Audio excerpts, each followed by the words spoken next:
Hi, my name is Doug Priestley. I'm a supervisor in the Nortech Global HVAC Technical Service Department.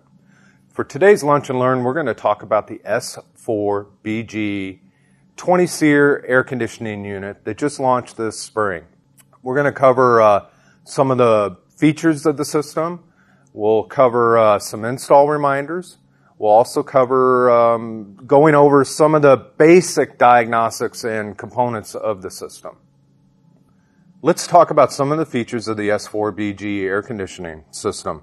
It's 20-SEER, inverter driven, a little bit different than the IQ Drive systems of the past. This does have a fully variable speed condenser fan motor and a fully variable speed Samsung compressor in it. The sound ratings are anywhere from 59 to 73 decibels. Similar to the FS4BG 23-SEER systems, operating temperatures are going to range anywhere for the air conditioning system, anywhere from 50 to 125 degrees outdoor temperature. Like the T4BG heat pump system that we introduced last year, you will only need to use a two-stage thermostat. And that thermostat can be Wi-Fi compatible. It could be just your basic programmable two-stage thermostat. Whatever you feel is necessary and whatever the homeowners want for the job, they can use those type of thermostats with this air conditioning system. Voltage requirements for the system are standard. They're 208, 230 volt single-phase units. Of course, we use a 410A refrigerant in these systems. And on the indoor unit and on the outdoor unit, they both have microchannel coils. On the indoor unit, you're going to use a C7HMX coil, which has the expansion valve already installed in it, or you can use the B6VMMX air handler coil. Keep in mind, unlike the 23-SEER system that had 11 stages of operation, the newer generation IQ Drive systems have 5 stages of operation. So now I want to move on to some of the install reminders. And there's nothing different with what you would be doing with a 16-SEER air conditioning unit. You want to make sure that the system's properly sized for the installation that it's going in. You can use Manual J or any appropriate sizing programs. There's WriteSoft out there that incorporates all that. You can use those things. Keep in mind when you're going to bid the job, or if you do get the job, make sure you inspect the job site. Make sure that this is the appropriate system for the location that you're going to install it in. As always, Nortech always recommends replacing the line set on any new install. If you can, do it. Refer to the install instructions for the proper line set sizing for the system. For each individual system.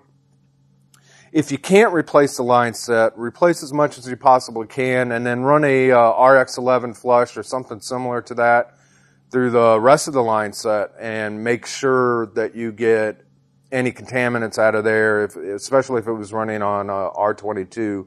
Run that flush through the line set and get that out of there. But in most cases, you're going to need to replace the line set because the line set for these systems is going to be a little bit bigger than your average system. When installing the condenser outside, make sure you have plenty of clearance. You want 18 inches between units. You want 12 inches from any 4 sides of the unit that may have a wall or shrubbery or something like that. You want to make sure you have plenty of clearance to get plenty of airflow around the system. And on the service access side, you want to at least have a minimum of 24 inches so you can get back there and be able to service the unit properly. And then above the unit, you want to make sure you have 48 inches of clearance. As always, with any air conditioning system, you want to avoid putting it outside bedroom windows, near patios, or anything like that. While the system is quiet in its low stages, you don't want to get any complaints from folks about noise from the unit. Once you've determined that the system is appropriate and you won't have any problems with the installation, what I would recommend before you get out to the job site is look through the technical specifications. Everything is available right now on the website. The tech specs are out there. There is a quick reference data guide available for the system. Make sure you review that and make sure that, the quick reference data guide has all the appropriate information, electrical information, line set information, clearance information. It also gives you on page 2 the proper coil and air handler matchup. So that's going to be important. It also lists the factory charge that comes with the unit. Looking at the tech spec right now, and you can go online and take a look at it. If you're under 15 feet of line set, no additional charge should be needed with the system. But once you go above that, you will have to add additional charge, and you want to take that into account when you're starting up the system. Also review the install instructions. We think of these as knee pads, but it has a lot of good, I have to say we've improved on the troubleshooting section in the install instructions. Really defines the error codes or fault codes that will be displayed on the interface board and really gives you a good description of what those codes are and how to troubleshoot them. And it also gives you the connections and stuff like that. So review all 3 of those pieces of literature. I would also recommend, and available just recently, attend a local training class. We just, the other day, came out with the new workbook and CD for the S4BG. It's about a 4-hour class normally. Gets into a little more in-depth troubleshooting and description than what the tech specs and what the install instructions will have. But as always, especially with new equipment coming out, get with your local distributor, or if you're a distributor, get with us, and we will be more than happy to do a training class. I always say education is the best thing, and if you know what you're doing and you've got a good idea of what you're in for when you're installing this, even though it's not complicated, but if you have a good idea of what you're doing when you're installing it, and you'll get that into training, you should be good to go on that. So, again, dealers, get with your distributors and have them get a training class scheduled up. At distributors, if you want us to come out and do it, we have very capable technicians that are more than happy to come out to your place of business and do training for you. And that goes for all in Nordyne equipment. We've got really good training material, and I think the best in the industry to train your dealers on, and some of your distributor employees. So I'll get off my soapbox now, but get some training and get up to date on everything, especially if you're doing this for the first time. Now I've gotten off my soapbox, let's get back to focusing in on the unit. First thing, I want you to know that this is not a production unit. This is a test unit that we had in the lab. They were kind enough to allow us to borrow it for this lunch and learn. So this is not what you're going to see out in the field. So depending on the brand you sell, you'll get the standard color and standard look of the condensing unit. First thing I want to talk about is continuing on with our install reminders is the electrical connections. Pretty much standard on our electrical connections. Make sure you follow all your local codes and get the proper permits for the wiring. Very key with these electronic type systems with the electronic boards and stuff like that is make sure that you ground the unit properly. We want to make sure we have a proper ground from the unit through the electrical whip, through the disconnect, back to the panel, and then from the panel to the service entrance. Make sure you have a good ground.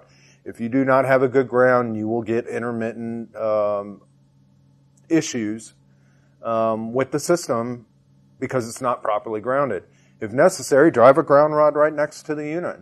We've had to recommend that in our technical service department before, especially with the 23 SEER IQ drive, just because there was not a good earth ground in the residence that the unit was installed in, and took care of a lot of issues for us.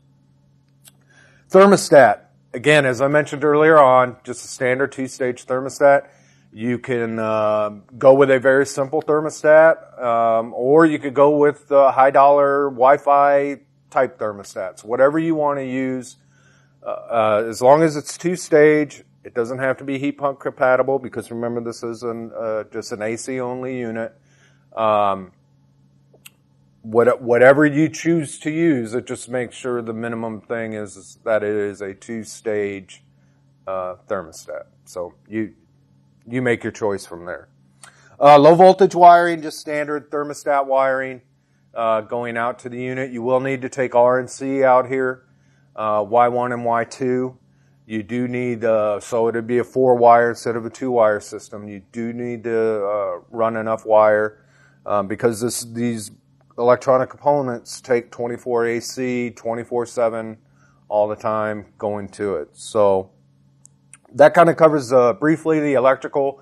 Again, make sure everything is proper for the installation, proper size wiring, and really I can't emphasize enough the earth ground coming to the unit. It will save you a lot of headaches down the road. Make sure you have a good earth ground. Next, I want to talk about the line set. I briefly touched on it during the introduction of the unit. Make sure that you use proper brazing techniques when brazing onto the service valves. Look at the install instructions. Make sure you use the proper size line set for the unit. And when brazing it in, make sure you braze with nitrogen. Install the filter dryer that comes with the unit. That needs to be as close to the evaporator as possible.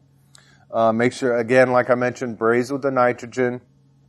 Protect these service valves. Use a wet rag. That's the best way to protect them. Just soak it in a good soaking of water and make sure that they're fully protected from excessive heat. We want to try and keep them as cool as possible. Don't use any of this thermal paste or spray stuff that is marketed out there. Wet rag, go old school. That's the best way to protect that valve. Once you're done brazing in the system, we want to do the triple evacuation method. Use a vacuum gauge on there as you're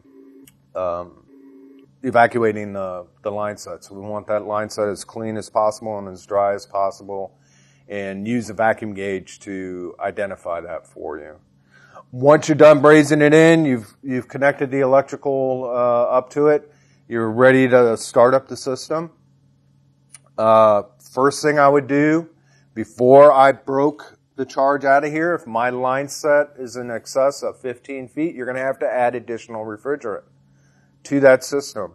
I think it's 0.65 ounces per additional foot, but there's a great chart in the install instructions that goes in increments of 5 feet that tells you exactly how much refrigerant you need to weigh into the additional line set. I believe it's on page 5 of the II, and refer back to that. It's got some really good information in there. So you're ready to go. First thing we want you to do is apply 240 volts to the outdoor unit before you apply the 24 volts. Why do we do that? The reason being is that you can get false error codes at startup if you apply that 24 volts to the system. There's an error code that says no high voltage to the unit or low line voltage to the outdoor unit. That code will pop up if you do not have the 240 volts, 230 volts to the system first. So keep that in mind when starting it up. If you forget to do that, there is a way you can jumper and reset those codes, but we'll talk about that shortly. Now that we've brazed in the line set and we've properly evacuated the system and also weighed in the charge per the install instructions, remember I just mentioned that we want to make sure that we follow the IIs and we add the proper additional refrigerant. We're now ready to start up the unit. Remember, the first thing you want to do is apply power to the outdoor unit, the high voltage power to the outdoor unit. Once you've done that, go inside, go to the air handler or the gas furnace, apply the power to that system. Now we have our 24 volts going outside. Before you come back out, go to your thermostat and lower the temperature on the thermostat so it's low enough that it will call for first stage and second stage. What we want to do now is we want to check the charge and then make any adjustments to the charge that we need to. So go ahead, lower that thermostat level, let the system run with your gauges attached, let the system run for about 15 minutes, and then go out and take a look at your charge levels. We do have a charging chart in the back of the install instructions. Follow that. Get as close to the curved line as possible. Keep in mind you have 45 minutes after you've applied power and Y1 and Y2 are calling, so you have second stage calling. You have 45 minutes from that time that the unit will run at standard nominal capacity, which is step 4 for the system. This system has 5 steps as opposed to the IQ Drive that had 11. 1 through 3 are the lower stages or the first stage operation of the unit, and 4 and 5 are the higher stages. The capacity at step 5, what they call boost mode, turbo mode, whatever you want to call it, is 118% capacity, so you get that additional capacity. But at step 4, you're at 100% capacity or nominal capacity. You have 45 minutes. That should leave you plenty of time to make any charge adjustments to the system to get that charge dialed in. But let me backtrack a little bit. Before you start up the system, make sure on either the air handler or the furnace that you have the airflow dip switches set properly for the size unit that you have. Again, in the install instructions, there's a chart in there that gives you the nominal airflow. It's a little bit different than the standard 400 CFM per ton. It does change a little bit with these high efficiency units. So refer to that chart in the install instructions and set your airflow according to that. Now, with that being said, if you need to make some minor adjustments, that's no problem.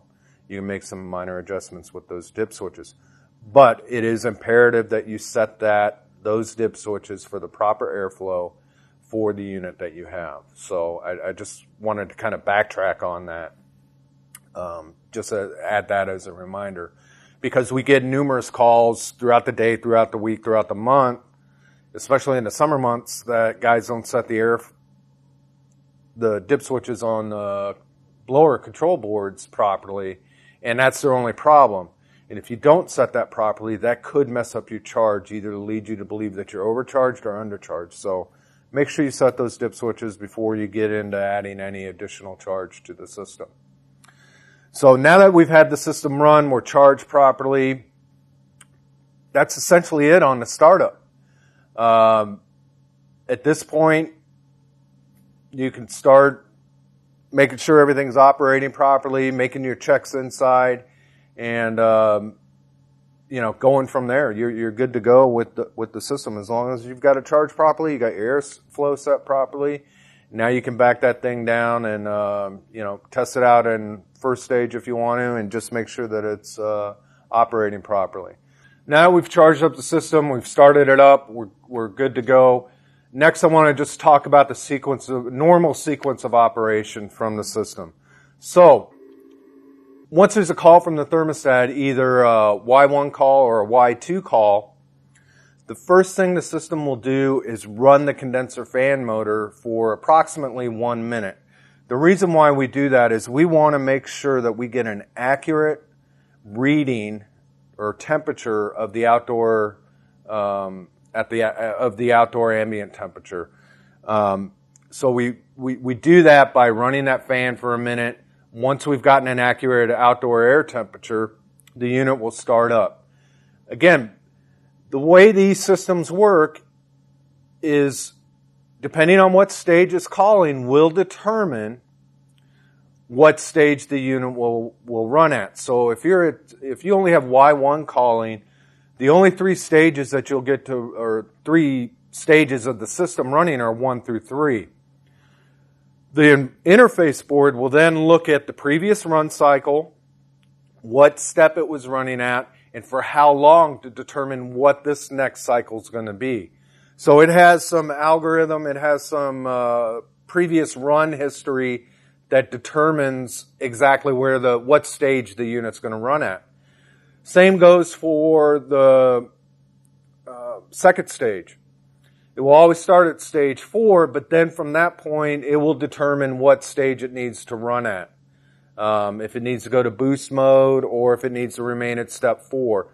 If it remains at step 4, the maximum time it will run at step 4 before it goes to step 5 is 45 minutes.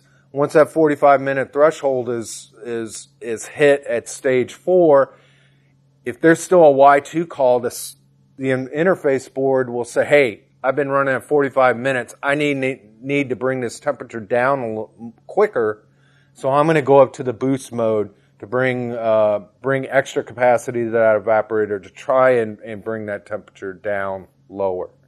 So that's essentially how it works. The indoor fan motor, of course, is going to be a variable speed motor. So it's going to adjust based on the stage of it's going to adjust its airflow based on the Y1 or Y2 call. So it'll make its adjustments from there. Now I want to talk about the various components of the S4BG. First and foremost, this is a fully microchannel system, meaning that we have a microchannel evaporator coil on the indoor evaporator, and then we have a microchannel coil for the condenser coil. So just keep that in mind when you're charging the system. Like with any microchannel system, we only want to charge in small spurts. So if you need to make a charge adjustment, only add a little bit of refrigerant, an ounce at a time, to the system. I want to also cover the other components of the system, and we're going to start out with the interface board. You've all seen this interface board before. We use it on T4BG. Geothermal also uses the same interface board, but it all has different components attached to it and different software in it. First thing I want to talk about, and let me move this wire out of the way, is the digital display. The digital display is a 2-digit display, and we're incorporating it more in a lot more of our equipment. So when you first power up the system, if you're looking at this 2-digit display, first thing you will see is the software version. We may ask you that if you call in the tech for some assistance. We want to make sure the proper software is there. It will also display DL, which is the delay. Every time you apply power to the unit, there is always a 5-minute soft lockout time delay, just in case the unit's short-cycled. And then it will also display what stage the system is currently being asked to run at. So if you have a Y1, it'll display C1 through C3. If you have a Y2 input, it could display anywhere from C4 to C5. Also, this interface board will store up to 20 faults in there. Keep in mind, if you do come upon one that you have a fault listed on there, the fault number that has the decimal point after it is the active fault. All other faults are stored in the fault history, do not have the decimal point. So keep that in mind. Just kind of going around the board here, here's our low voltage communication for our outdoor fan motor. What you're seeing here is a split fan motor. We only have that on the 2-ton. The 5 tons are all in one piece in the condensing unit. But this is your communication to your outdoor fan motor. Next, you're looking at the 2 sensor locations on there. One is the outdoor temperature sensor, which you can find down here, which is connected to the clip. The other sensor that's connected to there is the discharge temperature sensor. That is connected to the discharge line on the compressor. And that just monitors the discharge temperature coming out of there. I believe it's 245. I'd have to look in install instructions, but that is also listed in the install instructions, the maximum discharge temperature allowed. Next is our low pressure switch connections. They're connected to the interface board. This does have a low pressure switch and a high pressure switch. The low pressure switch are these 2 blue wires that are connected to the interface board. The low pressure switch will lock out the unit if the pressure drops below 20 psig and will reset itself after the low side pressure reaches 35 psig. Our high pressure switch is in series with our system contactor. It will break power going to the unit if the unit pops out on high pressure. That also has an error code. You would probably see it as a loss of voltage outside error code. If that code is up there, make sure you check your high pressure switch because it is wired in series with the R and the contactor and will lock out the system. These two wiring harnesses here are connections to the inverter. It sends the power to the inverter and sends communication to the inverter. Really no way of troubleshooting that, but those are the connections there. And then next is our low voltage wiring harness right here. It is connected to the board. Your low voltage connections, of course, are made in the low voltage connection compartment. And you just take your thermostat wire up through the mouse hole here and connect your low voltage connections there. But this is where it connects on to the interface board. Last thing I want to talk about on the interface board is the J4 jumper, or test as it's indicated down here. If you're in a 5-minute lockout and you have DL displayed on the interface board, you can bypass that timer by jumping out the J4 jumper for about 1 second, and that will bypass the 5-minute time delay in the board. The other thing I want to mention about that test jumper is that you can reset the fault history within interface board itself. Before you do that, I would write down any faults that are stored in there just for your reference. If you have a successive low voltage or loss of voltage faults, just note that down. But if you hold those two pins on the test jumper, hold that in for 5 seconds, it'll reset it. What it will allow you to do is to be able to essentially start from fresh. There may be some other faults that occurred in the system that the homeowner didn't know about, and that may not be pertinent to what you're trying to do. One of the common calls that we've gotten on the T4BG is guys power up the unit, they go through that startup sequence, and then all of a sudden they're seeing error codes flash on the interface board. Well, those may be some codes that were generated by the plant when they were testing the unit. They could be, like I explained earlier at the startup sequence, that you apply 24-volt power to the outdoor unit. Well, when you do that and there's not high voltage to the outdoor unit, the interface board sees that as, oh, I have a call, but I don't have voltage out there, so I'm going to generate an error code. So keep that in mind. A lot of times when we get guys on the phone, we'll have them jump out and reset the fault history on the interface board and then start troubleshooting from there, because they may be falsely generated codes from either improperly starting up, doing this proper startup sequence to it, which everybody will make that mistake. I'm not knocking anybody for that. Or there may be some leftover error codes from when we were test running the unit back at the plant. So that kind of covers the whole interface board there. Next thing I want to talk about is the inverter, which is back behind the interface board here. The inverter really doesn't have any components that could be replaced or troubleshot, for lack of a better word. It is all DC voltage. It is all PWM communication signals going to it.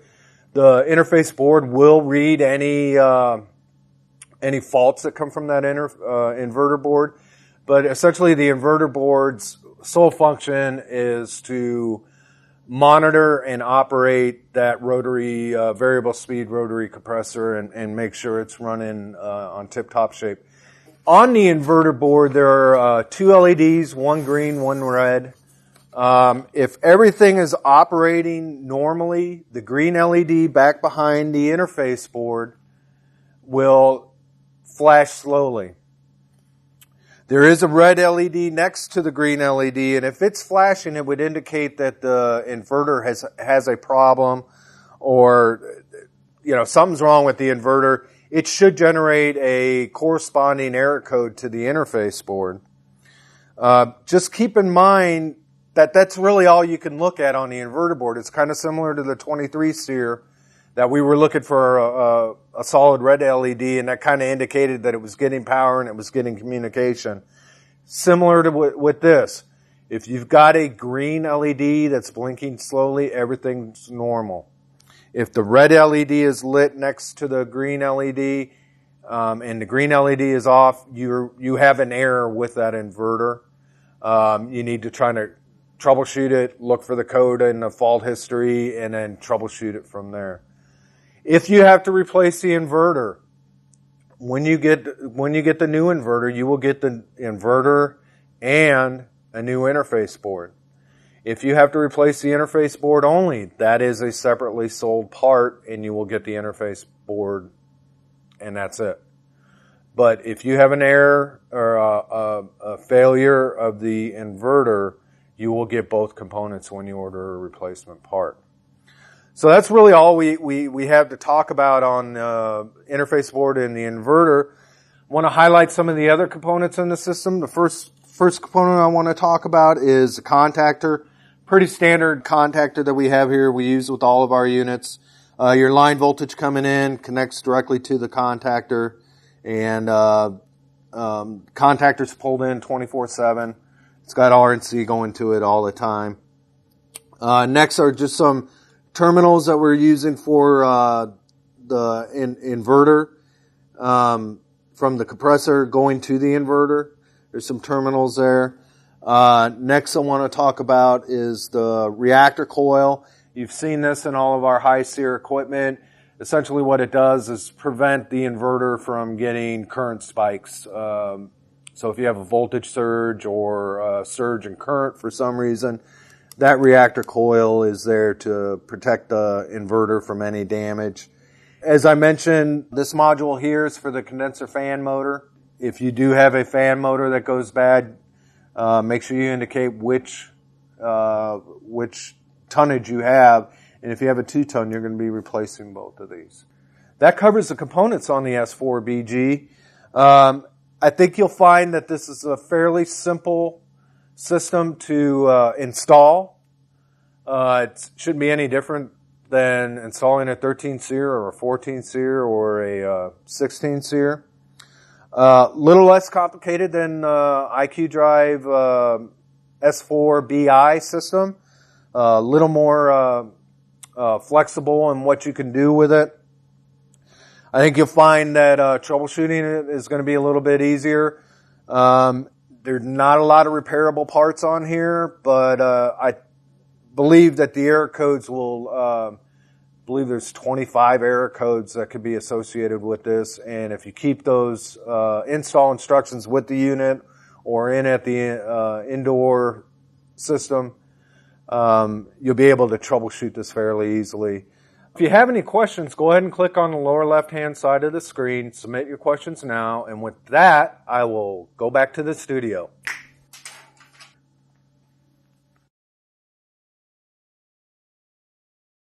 Hope you enjoyed the little introduction, technical introduction to the S4BG. We're getting some great questions coming in. If you have any other questions, don't hesitate to click on the lower left-hand side of your screen there and submit your questions. And we will start with Brian at TML. Doug, will this be a limited? Will this unit be limited to be sold to only companies that have attended training, as in the past with IQ Drive? No, this is a similar. This will not be like the IQ Drive. I call it IQ Drive 23 SEER or 25 SEER, whichever unit you're using. There's no certification needed on it. The reason for the introduction of this unit, it's a lot simpler to install, and you do not need the IQ Drive controller. You can use a standard thermostat. As I mentioned in the video, it's very simple to install and not very complicated when it comes to wiring up the unit. It's not any different than what you would do with any two-stage air conditioner. Like our 16 SEER, our S4BF units, not any different than that. And so no certification needed on this one. As I said, it's pretty straightforward. It's 24 volts to the outdoor unit, coming in from the thermostat and the indoor unit. And that'll, those are the only connections. There's no communication with this unit. So thanks for the question, Brian. Next question is from Ray with Austin Air. I think he's asking about the unit in the video. Is this a Maytag branded unit or what brand? What is the warranty period for the unit?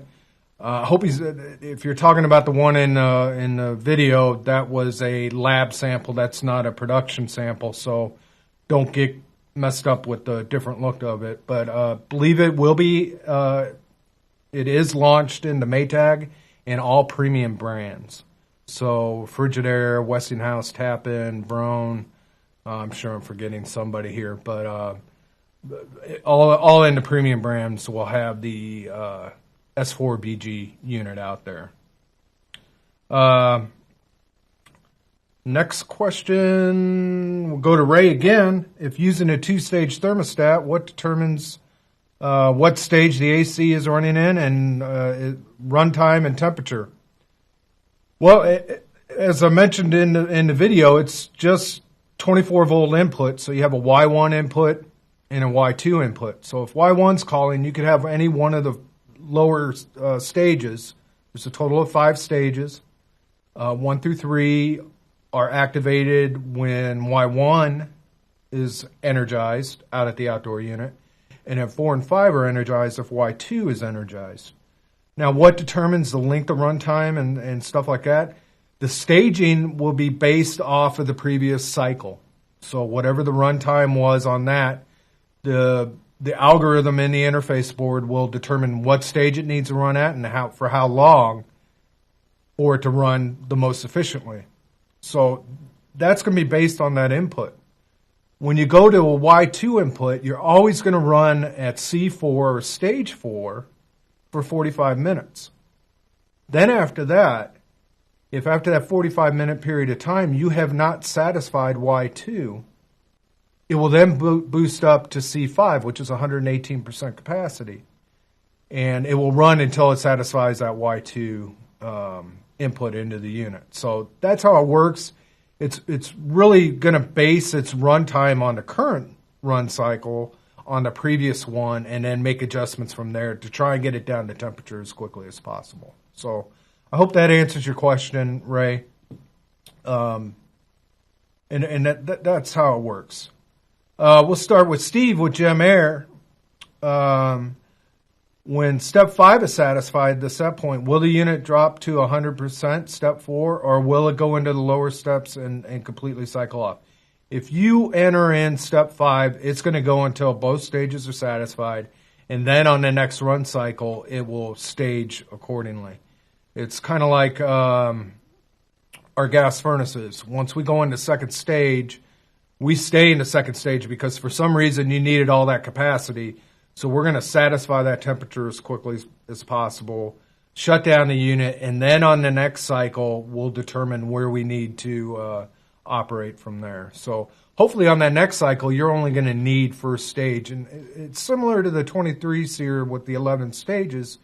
We're trying to maintain a temperature within the space. And as always, we want it to run at those lower cycles. And then all thermostats have that adjustment between off Y1 and then off and Y2, and then the temperature difference between Y1 and Y2. So those are going to be adjustable within the thermostat settings itself. So next question from John with Appel. Hopefully I got that right. Heating and AC. Why rotary compressor instead of a scroll? And is it because of price? I don't make those decisions. We've always used in all of our high SEER iKey drive system, we've always used a rotary compressor. The thought process behind that, it's DC, so you've got lower energy usage. You don't have the starting torque that you normally would with a traditional compressor. And pricing. I'm a technician, not a marketing guy or a sales guy, so I don't know the reason for that. I would assume there's some pricing component in there, but I'm not too sure about that. But the rotary we've always used with our variable speed. With the 23 SEER, we use the Panasonic version. This version we're using Samsung version. Thanks for the question. Keep them coming. Steve Wilson with Gem Air. Steve Wilson with Total Air Conditioning, distributor Gem Air. Can you still put an external surge component on the condenser?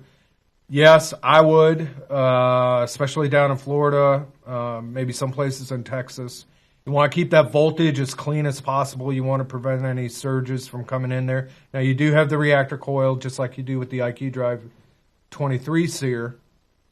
But any additional protection that you can have to protect the inverter and the interface board is always welcome. So if you've been putting surge protectors on your condensing units, I would again consider doing that. Just another added protection. There's nothing wrong with that. So I don't see any reason why you could not use that.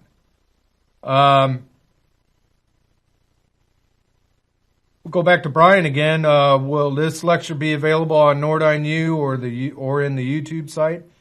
I do know that we post all of our NINs all of our lunch and learns on our NIN site. That can be accessed through eNora. I guess if we get enough requests for it, we'll put it on the YouTube site. So I will let our communications department know, and they could possibly get it up on YouTube too. So just keep an eye on it. Best place to see it is on NIN through eNora, and look for it up there. We usually get that up there usually the night after the lunch and learn. So look for it tonight, and you can go for it watch it from there.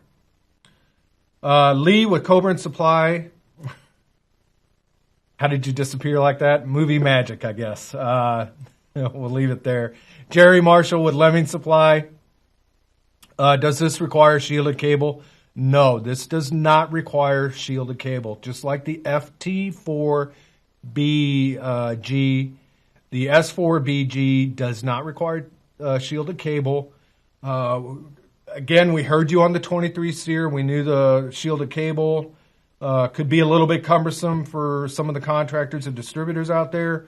So with this line of equipment on both the heat pump and AC, standard thermostat wiring can be used. Remember, you are not sending a DC signal from the indoor unit to the outdoor unit. You're sending a 24-volt AC signal. Just like a typical air conditioner, typical heat pump, you're sending that 24-volt AC signal out there. So there is no reason to run shielded cable with this.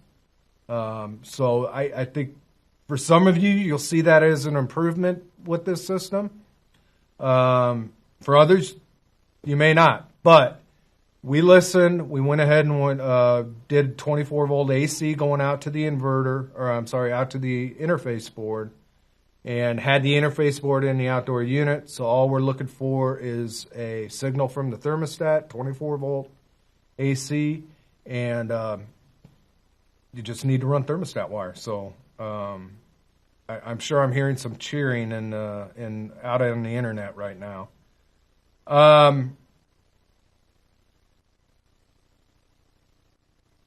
Next question. Jerry Marshall with Lemming Supply. Did you say a C7 coil would be used with this?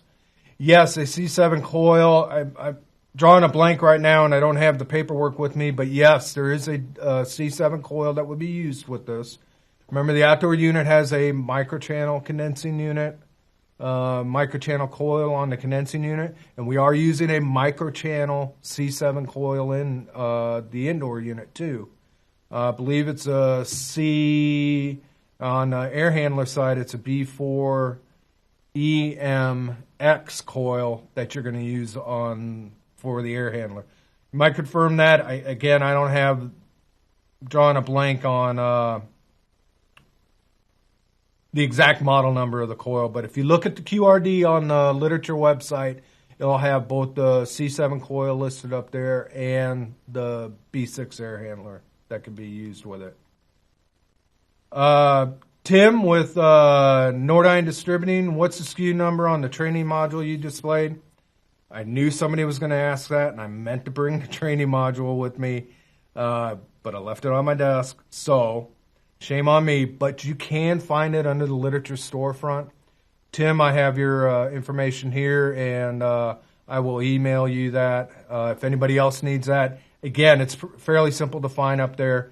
Look for the 20 SEER IQ Drive AC training kit, and it'll be up there on the literature website. But I will get that information.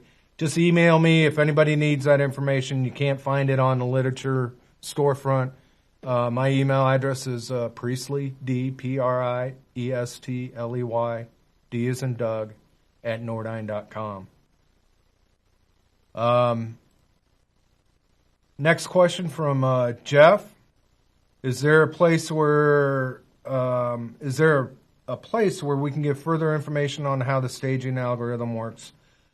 We do have a simple breakdown of it in the install instructions. I'm sure it's proprietary, so I don't think engineering would be very forthcoming on getting into a lot of details. But Jeff, if you have any other questions about that, go ahead and email them to me. I will get over to engineering, and we'll let them determine if they want to give out all of our secrets on it. But I know it is proprietary information, proprietary software on there. So just go ahead and submit any questions you might have on it to me, and I'll see what answers I can get you for it. Again, if you have any questions, don't forget to submit your questions on the left-hand side of the block, left-hand side of your screen in the question box, and go ahead and get those submitted. Orlando with Hutchinson Heating and Air Conditioning. What are the SEER levels at which tonnages? I know the highest SEER is 20. I think all the way through it, it's basically 20 SEER. Again, if you go look at the technical specifications online on Nordine U, click on the S4BG model, look at the tech specs. I think it ranges anywhere from 18 to 20 SEER. I could be incorrect on that, but I think most of them we are achieving 20 SEER on it. It may be the 5-ton, that may be 18. I'm just not 100% for certain, but you can find that information in the technical specifications there, and it'll give you the breakdown for each of the different combinations there.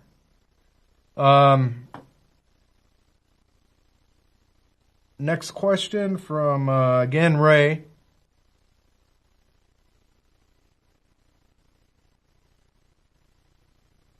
Yeah, kind of a funny questions. Deleted it. He's saying it's so easy that even the homeowner can fix it. No, not really. We really want you to get out there, get your training, get with your distributor. If you're a dealer watching this broadcast, get with your distributor and get them to give you a good training session. I've already done one. It runs about 4 hours long. It's, again, not a very complicated machine. So a lot of the troubleshooting with our inverter systems is left up to the interface board and the error codes listed up there. As I mentioned in the video, there are 25 error codes that can be listed up there. And really what we did, and I know the heat pump IIs are going to be updated too, but we really did a good job on the troubleshooting section on the error codes. Our engineer, Steve Bays, really did an awesome job on really explaining how to troubleshoot the error codes and getting you led into the right direction on what component might have failed on it. Really, really good job on defining those error codes in the back of the install instructions. As always, before you go, especially if you're installing your first one, get on the website, or if you already have the equipment, open up the box, get the literature out of there, and review that literature and go over it, read it, read the QRD, make sure that the QRD, that you understand the QRD, and you kind of have an idea of how much additional refrigerant you might have to add based on the extended line set links. Again, engineering did a really good job of giving you in 5-foot increments what additional amount of 410A you would have to add to the system based on your additional line set lengths above 15 feet. That chart's in the install instructions. Review those IIs. Get out to the job site. Make sure where you're placing the unit. As we've always said, they're quiet units, but avoid putting them underneath bedroom windows, near patios, or anything like that. Keep it away so it's not readily heard. Again, the dB levels on it are pretty low. I think 56 to 59 is the lowest at first stage, and it's not any louder at stage 5 than our IQ drives. So our 23 SEER IQ drive. So, review the install instructions, review the QRD, look at the tech specs, get out to the job site and just take a quick look at the job location, make sure everything will be fine there. And you should have no problems with installing this.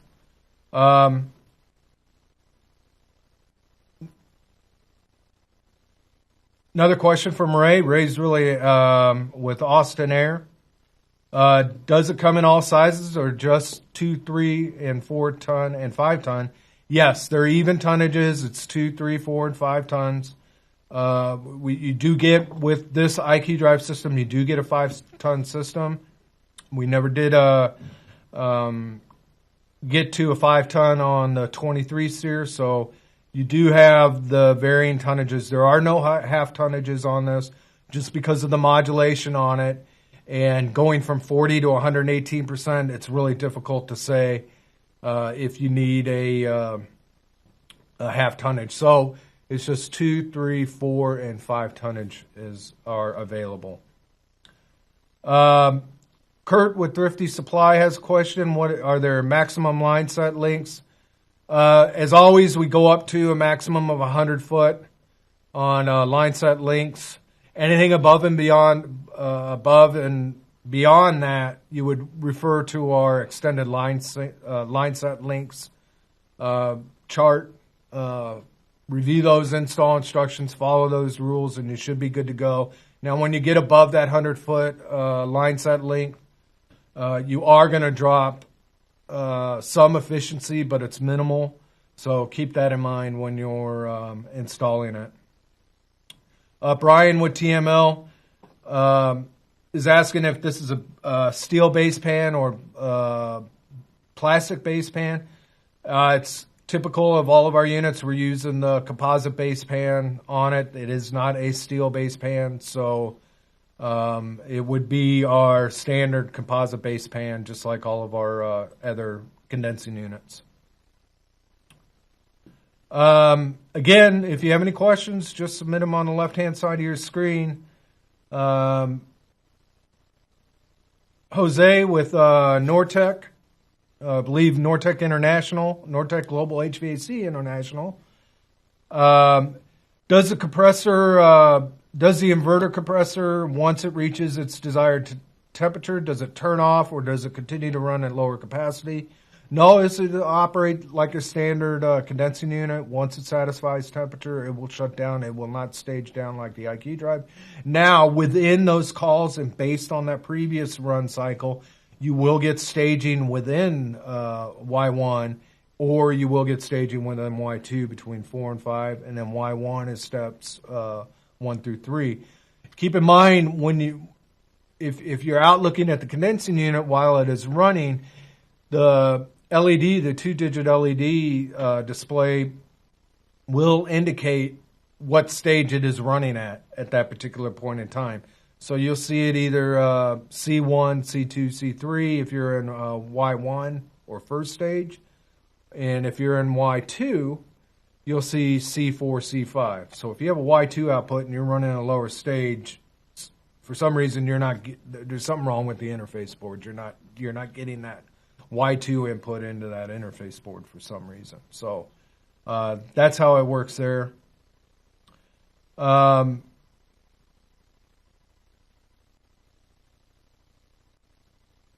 Let's see. Answered that question. Alan with Nortec. Looks like examples of matching coils from the QRD from the previous question, our question earlier.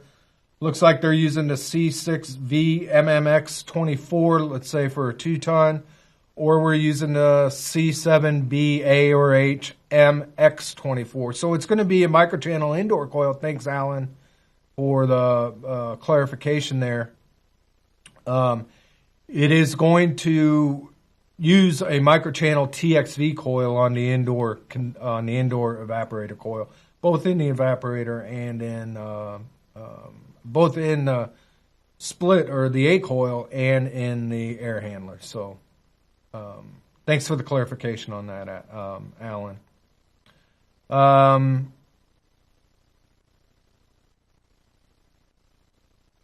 Already answered Jerry's question there.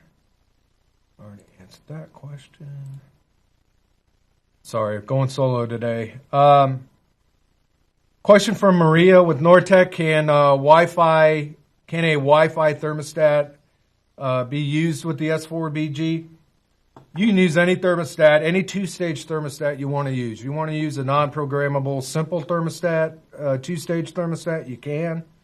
You can use a Honeywell, White Rogers, Ecobee, what's the other one? I'm drawing a blank. Google owns it now. The Nest thermostat. You can use all those thermostats as long as it's two-stage compatible. You can use it with this system. Unlike the IQ Drive 23 SEER system, which you had to have the controller, you don't need it for the system. Now, keep in mind, if you're using this air conditioner with a modulating gas furnace, you are still going to need the IQ Drive controller to operate the modulating gas furnace and the outdoor unit. When you do the installation with a modulating gas furnace, you're just going to set it up for a two-stage condensing unit. The IQ Drive thermostat will send the outputs to the outdoor unit, and it will operate just like it was a 16 SEER unit connected to a modulating gas furnace. So, but keep in mind, if you're using it with a modulating gas furnace, you need the controller. But any other two-stage, single-stage gas furnace or any single-stage, two-stage air handler, you do need a two-stage thermostat. And I'm sorry when I say air handler, I mean the two-stage air handler. So you'll need to use that because of the variable speed motor in there. Kind of wrapping up the questions here.